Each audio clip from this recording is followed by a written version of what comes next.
Tulungan lang tayo para mapaangat yung rango nyo sa Gods Unchained. Kaya i-reveal ko yung iba sa mga meta ko sa bawat na gods. At syempre, shout out sa Cambranero family, kay Karen pati kay Seb sa pagbigay sa akin itong mga cute na notebook na to. Maraming salamat and hi Sab! Hi guys, I'm Jan aka Soral. Welcome to your YouTube channel for your NFT playtime reviews. Don't forget to like, share, subscribe, and hit that notification bell. Kaya, let's go!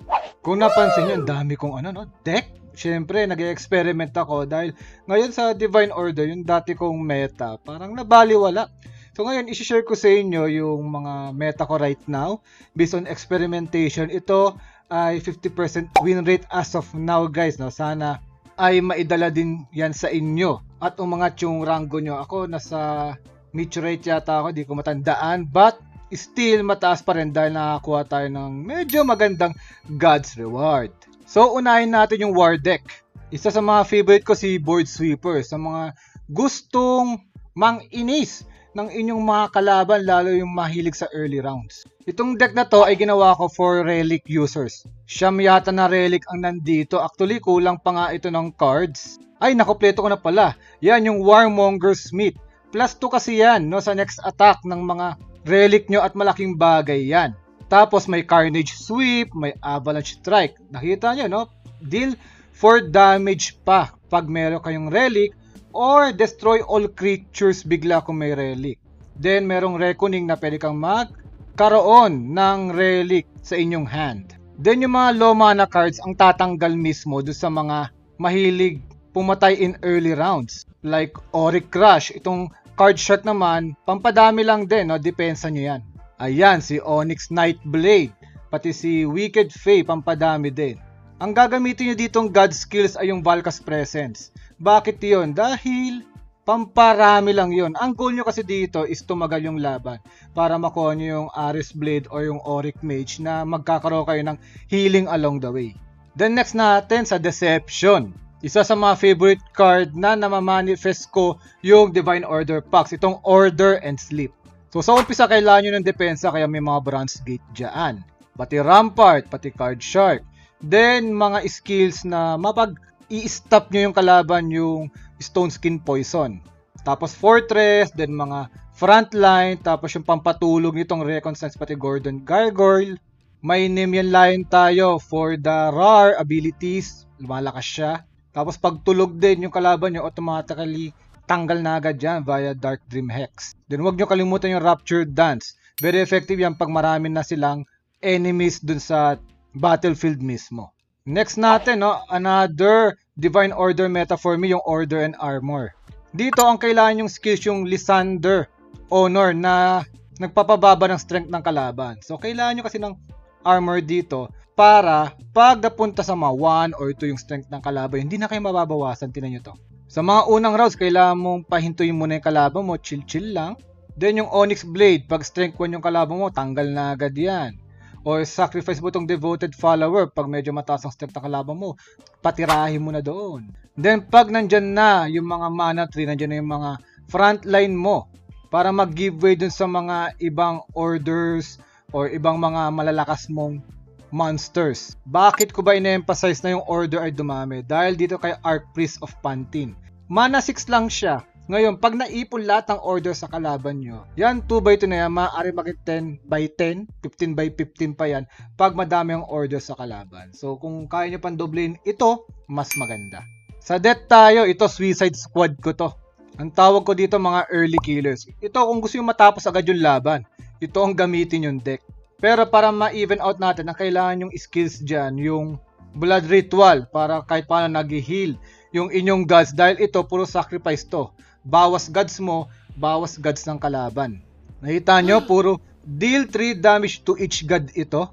Then, lagi kayo maglagay ng Possessed Acolyte. Kasi kung less than 15 health yan, biglang may lalabas na 6 out of 6 na Nether Spawn. Tapos, just enable para pampahil. Pati yung Living Container na yan. Kasi may mga afterlife na malalakas na pwede nyong i-take advantage. Then, pagbalik nung character na yon or monster is mas malakas na siya kaysa dati. Pati ito si Fecal Cambion. Tuwing nababawasan yung inyong gods, lumalakas siya ng lumalakas. So, kailangan nyo ng magandang strategy pag gagamitin nyo ito kasi baka kayo ang maunahan kaysa maunahan nyo yung kalaban nyo. Isa sa mga favorite kong elements dito yung Earth. Ang daming pwedeng meta dito. Or nature pala. Yan.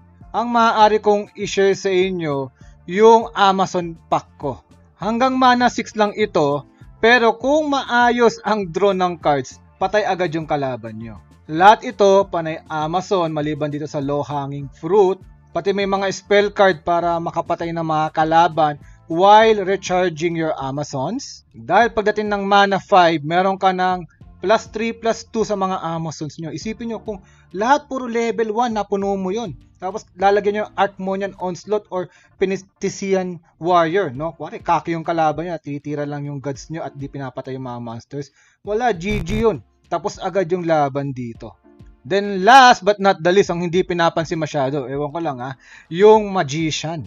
Pero ito yung pinaka nakakabana sa kalaban. So bigyan ko kayo ng isang sample ko na deck, Palace Spells. From the name itself, puro spell card to guys. Hindi lang spell card, puro spell boost as well. Bakit ba importante yan? Dahil pag kayo pumunta sa mga mana 6, mana 7 na, magdadasal na yung kalaban nyo. Kung napansin nyo, inuuna ko yung mga frontline muna. Pati itong Pillar of Lightning, tuwing nababawasan yun, babalik lang ng 1 point or 1 damage sa kalaban nyo tuwing inaatake kayo. Then Bronze Gate, kasi may armor plus 1. At yung Defend the Ramparts na yan, importante yan, lalo kung gumagamit kayo ng structure.